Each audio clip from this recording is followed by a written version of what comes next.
आज हम बात करने वाले हैं एक ऐसे रीजन के बारे में जिसके पास सब कुछ था। Mountains, gas, gold, uranium, copper. और इस रीजन का नाम है बलूचिस्तान।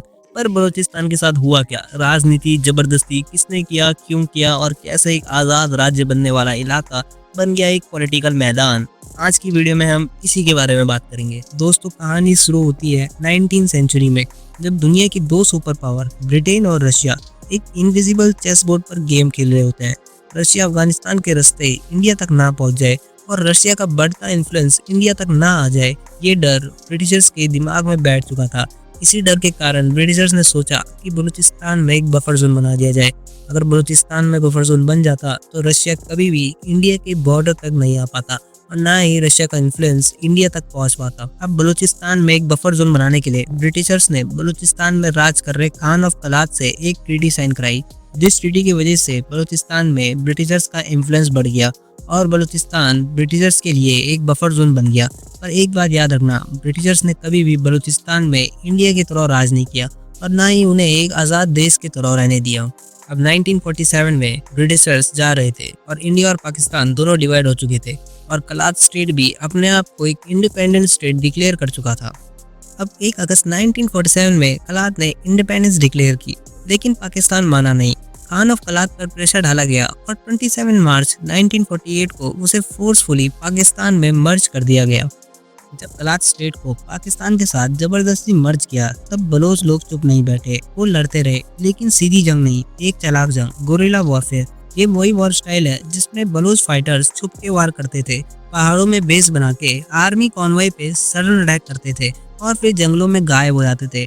उनका एक स्टाइल था, strike fast, hide faster.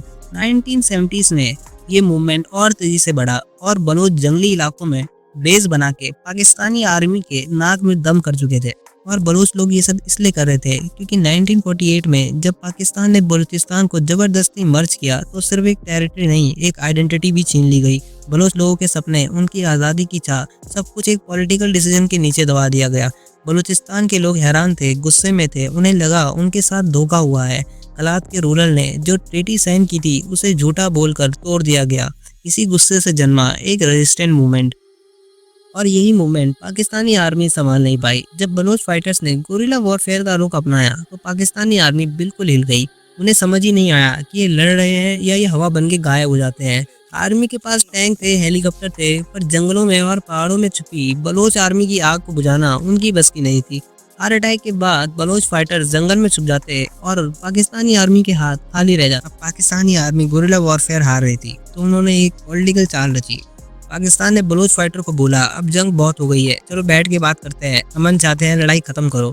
Bloch लोगों ने सोचा कि शायद अब सुलह हो सकती है। उन्होंने भरोसा किया, अपने हथियार रख दिए और पहाड़ों से नीचे आ गए, एक उम्मीद ले गए। लेकिन जैसे वो नीचे आए उन्हें गिरफ्तार कर दिया, उनसे कोई बात नहीं हुई और उन्हें सीधा जेल में डाल दिया और उन्हें लास्ट में एक चीज कही, वेलकम टू पाकिस्तान। और हाँ, अगर तुम्हें लग रहा है बलूचिस्तान की सिचुएशन बस हिस्ट्री तक ही सीमित थी, तो नहीं, बलूचिस्तान की करंट सिचुएशन भी काफ़ी कॉम्प्लेक्स और टेंस है। जाफर एक्सप्रेस पर जो हमला हुआ उसने हर किसी को हिला के रख दिया। जाफर एक्सप्रेस एक ट्रेन थी जो बलूचिस्तान के अंदर से गुजर रही थी। इसको 2023 जनवरी में बलूचिस्तान लिबरेशन आर्मी यानी कि BLA ने टारगेट किया। उन्होंने ट्रेन को बॉम्ब ब्लास्ट के थ्रू अटैक किया। इस बॉम्ब ब्लास्ट में कई सोल्जर और सिविलियन की मौत हुई और इस ट्रेन ब्लास्ट से सबको पता चल गया कि बलूचिस्तान के लोग अभी भी अपने फ्रीडम के लिए लड़ रहे हैं। उसके बाद भी कई आर्मी व्हीकल पे हमले हुए। सबसे बड़ा इंसिडेंट 2024 में जब बलोच लिबरेशन फ्रंट यानी कि BLF ने आर्मी के एक व्हीकल में IED बॉम्ब से ब्लास्ट किया।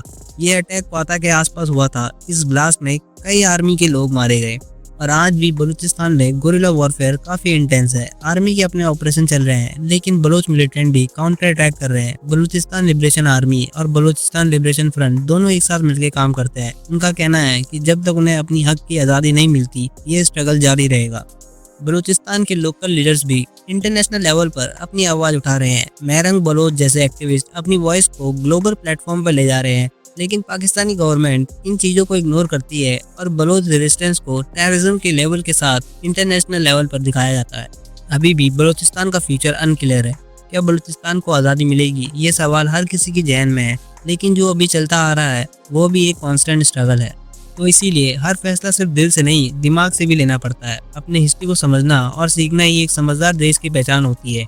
तो चलो सच के साथ खड़ा रहे, इंसाफ के लिए आवाज़ उठाएं और अपनी मिट्टी से वफादार रहे। जय हिंद। और हाँ, अगर वीडियो पसंद आई तो लाइक, शेयर और सब्सक्राइब करना। मिलते हैं नेक्स्ट वीडियो में।